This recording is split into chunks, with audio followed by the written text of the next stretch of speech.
Louange à Dieu, que la paix et la bénédiction soient sur le prophète, sa famille et ses compagnons. Président de l'Assemblée générale, Excellences, Mesdames et Messieurs les chefs d'État et de gouvernement, Monsieur le secrétaire général des Nations Unies, Mesdames et Messieurs, Monsieur le Président, permettez-moi d'emblée de vous féliciter très chaleureusement pour votre élection à la 75e session de l'Assemblée générale. Cette session historique, placée sous le triple signe de la commémoration du 75e anniversaire de l'ONU, du 25e anniversaire de la déclaration, du programme d'action de Beijing, ainsi que la décennie de l'action 2020-2030 pour la réalisation des objectifs de développement durable, que vous avez l'ainsi honneur de présider, revêt une profonde signification pour les États membres. Je puis vous assurer du plein appui et de la coopération de mon pays. Je souhaite également adresser mes sincères félicitations à votre prédécesseur, le professeur Tijani Bande, et son équipe pour les efforts déterminants déployés en vue d'assurer la continuité des activités de l'Assemblée générale dès le début de la crise mondiale sanitaire. Nous réitérons notre profonde gratitude au secrétaire général pour la présentation de son rapport annuel contenant une analyse pertinente des enjeux globaux actuels et des défis majeurs auxquels nous sommes confrontés. S'il ne contient pas de recette miracle, les solutions qu'il préconise constituent un antidote sûr contre le pessimisme et la tentation du désespoir. L'année dernière, déjà, dans notre analyse de l'état du monde, nous exprimions nos préoccupations quant à certaines tendances lourdes qui se dessinaient. Parmi celles-ci, nous citions la pauvreté, l'inégalité, le changement climatique, la faiblesse du volume d'investissement, la lenteur de la mobilisation des ressources nécessaires pour la mise en œuvre effective des objectifs de développement durable, la persistance des conflits et la montée du terrorisme. Nous avions également souligné l'impact négatif que les bouleversements géopolitiques en cours, la montée des tensions dues à la guerre commerciale et les prévisions de baisse de la croissance économique pourraient avoir sur le combat contre la pauvreté et la promotion de la coopération internationale. Mais l'année 2020 ne ressemble en rien aux années précédentes et demeurera à jamais gravée dans les annales de l'histoire comme l'année au cours de laquelle le monde aura subi des secousses d'une violence inouïe. L'éruption de la pandémie du Covid-19 a constitué un événement majeur dont l'impact sanitaire, politique, économique et humanitaire aura été considérable. Les bouleversements majeurs qu'elle a entraînés ont eu de lourdes conséquences économiques et affecté tous les secteurs de l'économie, en particulier le tourisme et le secteur de l'économie informelle, qui emploie une part importante de la population dans les pays à faible revenu. Les mesures de confinement que les États ont dû adopter pour éviter la propagation du virus ont conduit à la perte massive d'emplois et ont généré de réels problèmes de liquidité. Le Covid-19, selon la Banque mondiale, plongerait l'Afrique dans sa première récession depuis plus de 25 ans. Les projections sur le creusement des déficits publics au sein de nos pays sont préoccupantes, d'où l'importance d'une réponse appropriée des institutions financières internationales et des partenaires bilatéraux en faveur des pays en voie de développement qui, certes, fournissent des efforts considérables pour faire face à la crise, mais qui, de toute évidence, ne pourront parvenir seuls à en contenir les effets dévastateurs. La pandémie du Covid-19 a affecté d'une manière disproportionnée les femmes, les enfants, les personnes âgées, les migrants et les réfugiés. Nous devons veiller à ce que dans notre riposte, une attention particulière soit consacrée à ces catégories de la population. Qu'il me soit permis ici de souligner à nouveau l'importance critique d'accélérer nos efforts en vue de réaliser l'objectif 5 des ODD, qui est de parvenir à l'égalité des sexes et l'autonomisation de toutes les femmes et les filles, socle transversal à la réalisation du programme du développement durable d'ici 2030. Monsieur le Président, nous avons à Djibouti pris très vite la mesure de la gravité de la crise et avons mis en place des mesures sanitaires urgentes afin de contenir la propagation du virus. Grâce à une politique de contrôle des frontières, de confinement, de politique de tests massifs et de traitement des personnes infectées, le bilan que nous dressons aujourd'hui est largement satisfaisant.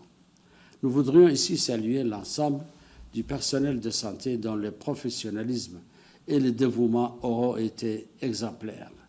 Ce succès, nous le devons également à la coopération de la population djiboutienne dont la discipline et la motivation dans le combat contre le Covid-19 est pour nous une source d'inspiration.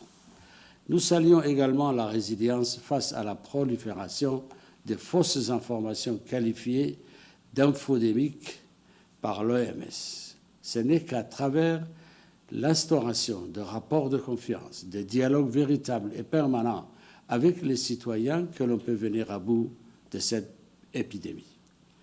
En dépit des succès obtenus, notre action se caractérise par le rejet de la complaisance et l'exhortation à une vigilance de tous les instants. S'agissant de l'impact de la crise du Covid-19 sur l'économie et l'emploi, même s'il est difficile de mesurer les effets à moyen et long terme, en particulier sur le trafic maritime, Djibouti, à l'instar des autres pays africains, a été frappé de plein fouet par cette crise sanitaire. Nous avons, en réponse, entrepris des mesures d'urgence visant à soutenir l'économie et l'emploi et créé un fonds spécial pour la solidarité sociale et de lutte contre le coronavirus. Ces mesures ont eu pour effet de contenir les effets de la crise et avons pu également compter sur le soutien précieux des institutions financières internationales telles que la Banque mondiale, le FMI, la BAD et l'appui des pays amis. Il va sans dire qu'en raison de sa vulnérabilité au choc exogène, les perturbations durables de la chaîne d'approvisionnement globale, la baisse des flux d'investissements directs étrangers, les effets perturbateurs du changement climatique et le flux continu de réfugiés fuyant l'instabilité et les conflits, Djibouti espère compter davantage sur la solidarité de ses partenaires et amis.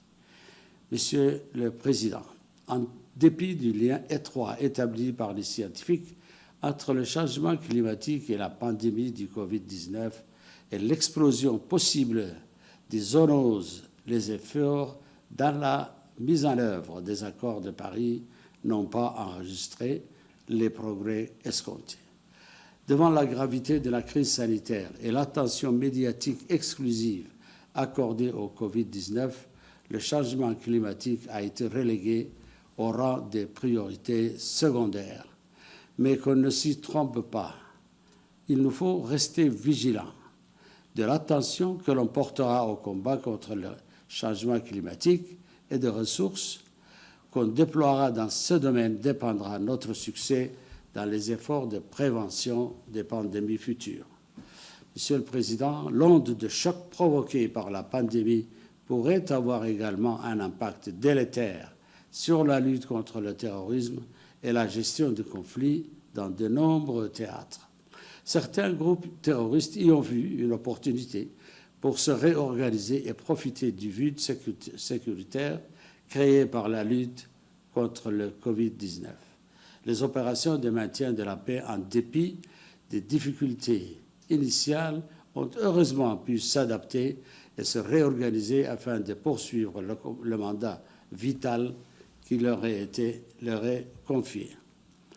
L'appel au cessez-le-feu lancé par le secrétaire général a été largement entendu et nous soutenons l'exhortation qu'il a lancée à la communauté internationale à redoubler d'efforts afin qu'il devienne une réalité d'ici à la fin de l'année.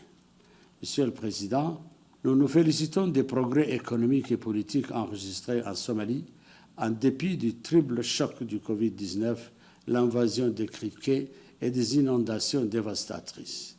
Les résultats des consultations initiées à Doussamareeb, l'accord sur un modèle électoral et l'élection d'un nouveau Premier ministre sont autant de motifs de croire et d'espérer que la Somalie soit engagée sur une trajectoire positive et irréversible vers une paix et stabilité durable. Nous appuyons fermement la mission d'AMISOM, dont l'objectif vise à dégrader la menace que pose Al-Shabaab. Nous appelons la communauté internationale à continuer de fournir le soutien matériel, logistique et financier adéquat. Nous suivons avec attention la mise en œuvre de l'accord de revitalisation qui a permis l'instauration d'un gouvernement de transition d'unité nationale au Sud-Soudan. Nous formons le vœu que les groupes armés non signataires de l'accord se rallieront dans les meilleurs délais aux efforts de paix et conduits par la région et soutenus par la communauté internationale. Le peuple du Sud-Soudan est las de la guerre. Il a consenti d'énormes sacrifices. Il mérite la paix. Djibouti réitère son soutien aux efforts visant à réaliser une paix durable au Yémen, en conformité avec la résolution 2216 de 2015 du Conseil de sécurité. L'initiative du Conseil de coopération du Golfe et les décisions de la Conférence nationale de réconciliation. Nous appelons en outre les parties prenantes à travailler de bonne foi afin de mettre en œuvre les dispositions de l'accord de Riyad et réaffirmons notre attachement à l'unité et l'intégrité territoriale du Yémen. Nous demeurons extrêmement préoccupés par le risque environnemental majeur et la menace de marée noire que pose le tanker pétrolier FSO Tanker.